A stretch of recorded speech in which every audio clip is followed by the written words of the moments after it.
आप सभी का स्वागत है आपका अपने YouTube channel the star classes पर और द स्टार क्लासेस के फेसबुक पेज पर। तो आज के इस वीडियो में आप लोगों को बायोलॉजी बायोलॉजी के अंतर्गत एक महत्वपूर्ण टॉपिक आता है ब्लड यानी कि रक्त। तो ब्लड टॉपिक से यानी कि रक्त टॉपिक के 20 महत्वपूर्ण ऑब्जेक्टिव क्वेश्चन देखने वाले हैं जो कि बोर्ड एग्जाम के लिए बहुत इंपॉर्टेंट है। तो आप लोग बने रहिएगा वीडियो में अंत तक। चलते हैं सीधे क्वेश्चन पर। देखिएगा पहला क्वेश्चन आपका दिया हुआ है, कहता है कि रक्त क्या है। रक्त क्या है? तो आप सभी को पता होगा कि रक्त एक प्रकार का तरल संयोजी उत्तक है जिसका पीएच मान 7.4 होता है और जो जिसकी प्रकृति क्या कहते हैं, क्षारीय होता है। इसका आंसर हो जाएगा ऑप्शन नंबर ए। इसका आंसर क्या हो जाएगा? ऑप्शन नंबर ए हो जाएगा। आगे देखिएगा नेक्स्ट क्वेश्चन आपका कहता है इनमें से किसकी उपस्थिति के कारण रक्त लाल दिखाई देता है। तो रक्त जो लाल दिखाई देता है हीमोग्लोबिन के कारण। किसके कारण? हीमोग्लोबिन के कारण। तो रक्त का लाल रंग दिखाई देना हीमोग्लोबिन के कारण, और हीमोग्लोबिन ऑक्सीजन के साथ मिलकर बनाता है क्या कहते हैं, ऑक्सी हीमोग्लोबिन। इसका आंसर सी हो जाएगा। इसका आंसर सी हो जाएगा। नेक्स्ट क्वेश्चन देखिए, कहता है रुधिर। रुधिर का मतलब रक्त होता है, रक्त को ही खून कहल जाता है, इसी को रुधिर कहल जाता है। कहता है रुधिर का कौन सा अवयव रक्त स्राव को रोकने में मदद करता है। तो लसिका है, प्लाज्मा है, प्लेटलेट्स है। इसका आंसर क्या हो जाएगा? इसका आंसर हो जाएगा प्लेटलेट्स। इसका आंसर क्या हो जाएगा? प्लेटलेट्स हो जाएगा। इसका आंसर सी हो जाएगा। आगे देखिएगा अगला क्वेश्चन कहता है कि रक्त में उपस्थित प्लेटलेट्स का कारण होता है।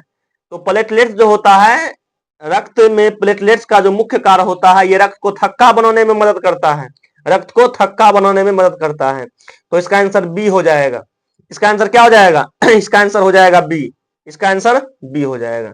नेक्स्ट क्वेश्चन देखिएगा। नेक्स्ट क्वेश्चन कहता है कि आरबीसी का जीवन अवधि। आरबीसी का मतलब होता है red blood corpuscle red blood cell कहिए या रेड ब्लड कार्पोसेल कहिए। इसी को लाल रक्त कण कहते हैं।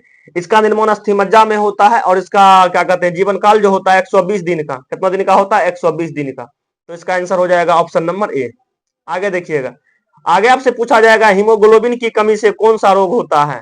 आपसे पूछा जाएगा रक्त की कमी से, आरबीसी की कमी से, हीमोग्लोबिन की कमी से या आयरन की कमी से कौन सा रोग होता है? एनीमिया। कौन सा रोग होता है? एनीमिया। इसका आंसर सी हो जाएगा। इसका आंसर सी हो जाएगा। आगे देखिएगा, आगे कहता है कि ऑक्सीजन का वाहक कौन होता है। ऑक्सीजन का वाहक मतलब हुआ कि ऑक्सीजन को ढोने का काम कौन करता है। ये आपका हो जाएगा, ऑक्सीजन को ढोने का काम करता है आरबीसी। आरबीसी ऑक्सीजन को ढोने का काम करता है। डब्ल्यूबीसी क्या करता है? एंटीबॉडी का काम करता है। और प्लेटलेट्स क्या करता है? रक्त को थक्का बनाने में मदद करता है। तो ऑक्सीजन का वाहक कौन है? तो इसका आंसर हो जाएगा आरबीसी। इसका आंसर सी हो जाएगा। इसका आंसर सी हो जाएगा। आगे देखिए कहता है मनुष्य में श्वेत रक्त कोशिका की जीवन अवधि कितना होती है। मनुष्य में श्वेत रक्त कोशिका की जीवन अवधि कितना होती है? मनुष्य में श्वेत रक्त कोशिका की जीवन अवधि कितना होती है? तो 12 से 20 दिन। 12 से 20 दिन। डब्ल्यूबीसी जो होता है, डब्ल्यूबीसी का अवधि होता है 12 से 20 दिन। 12 से 20 दिन। इसका आंसर हो जाएगा ए नंबर। इसका आंसर क्या हो जाएगा? ए नंबर हो जाएगा। नेक्स्ट क्वेश्चन देखिएगा, कहता है रक्त का कौन सा अवयव रक्त स्राव को रोकने में मदद करता है। रक्त स्राव का मतलब हुआ कि जब शरीर का कोई अंग कटफट जाता है तो वहां से रक्त निकलने लगता है, उसी को रक्त स्राव कहते हैं। रक्त स्राव को रोकने में कौन मदद करता है? तो प्लेटलेट्स। कौन मदद करता है? प्लेटलेट्स। इसका आंसर बी हो जाएगा। इसका आंसर क्या हो जाएगा? बी। नेक्स्ट क्वेश्चन देखिएगा, कहता है कि ऑक्सीजन के परिवहन के लिए जिम्मेदार रक्त का घटक है।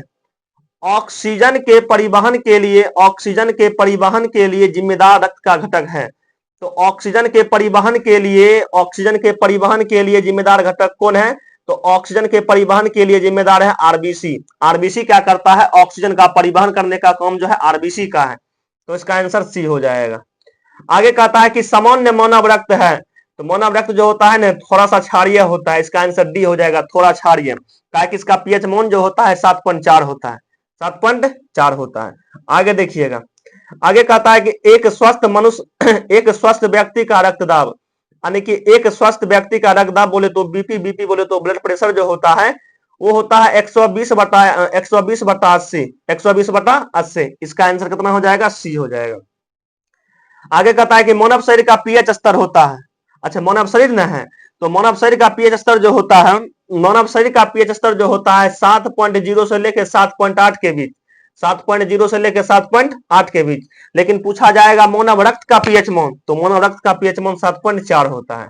नेक्स्ट क्वेश्चन, रक्त में पाया जाने वाला डैश शरीर में ऑक्सीजन परिवहन के लिए जिम्मेदार होता है। तो ऑक्सीजन परिवहन के लिए जिम्मेदार होता है लाल रक्त कोशिकाएं यानी कि आरबीसी। इसका आंसर सी हो जाएगा। नेक्स्ट क्वेश्चन देखिए, रक्त का इनमें से कौन सा घटक ऑक्सीजन का परिवहन करता है। तो ऑक्सीजन का परिवहन करता है आरबीसी। इसका आंसर डी हो जाएगा। नेक्स्ट क्वेश्चन देखिए, रक्त का अवयव भाग जिसमें 92% जल होता है और शेष 8% प्रोटीन, खनिज लवण, हार्मोन, एंजाइम तथा अन्य पदार्थ होता है, उसको प्लाज्मा कहते हैं।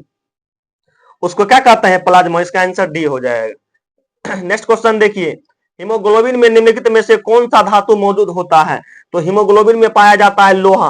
हीमोग्लोबिन में कौन सा धातु पाया जाता है? तो लोहा पाया जाता है।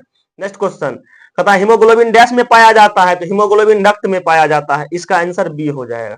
अगला क्वेश्चन देखिए, कहता है कि रक्त में सफेद रक्त कण, सफेद रक्त कण बोले तो डब्ल्यूबीसी। डब्ल्यूबीसी का मेन काम क्या है? डब्ल्यूबीसी का मेन काम है शरीर में संक्रमण से बचाते हैं। शरीर में संक्रमण से बचाते हैं यानी कि एंटीबॉडी का निर्माण करके रोगों से लड़ने का काम करते हैं। आगे कहता है मानव रक्त का पीएच मान लगभग 7.4। 7.4। आगे देखिएगा, आगे कहता है रक्त एक डैश उत्तक है। तो रक्त एक प्रकार का संयोजी उत्तक है, तरल संयोजी उत्तक, जो पूरा शरीर को क्या करते हैं? संयोज करके रखते हैं, मतलब जोड़ करके रखने का काम करते हैं। आगे कहता है हीमोग्लोबिन में निम्न में से कौन सी धातु पाई जाती है। तो हीमोग्लोबिन में पाई जाती है लोहा, जिसका संकेत एफ ही होता है, ऑप्शन नंबर ए। आगे देखिएगा, निम्न में से किसकी तुलना सैनिक से की जा सकती है। तो यह हो जाएगा श्वेत रक्त कोशिकाएं, डब्ल्यूबीसी। डब्ल्यूबीसी क्या करते हैं? एंटीबॉडी का काम करते हैं, ये रोगों से लड़ने का काम करते हैं, इसलिए इसको सैनिक भी कहा जा सकता है। आगे कहता है निम्नलिखित में से किसे मानव शरीर का सैनिक कहा जाता है। तो डब्ल्यूबीसी को। किसको? डब्ल्यूबीसी को। इसका आंसर ए हो जाएगा। इसका आंसर ए हो जाएगा। ये सभी क्वेश्चन बोर्ड के लिए इंपोर्टेंट है। मिलते हैं नेक्स्ट वीडियो में बहुत ही जल्द। जय हिंद।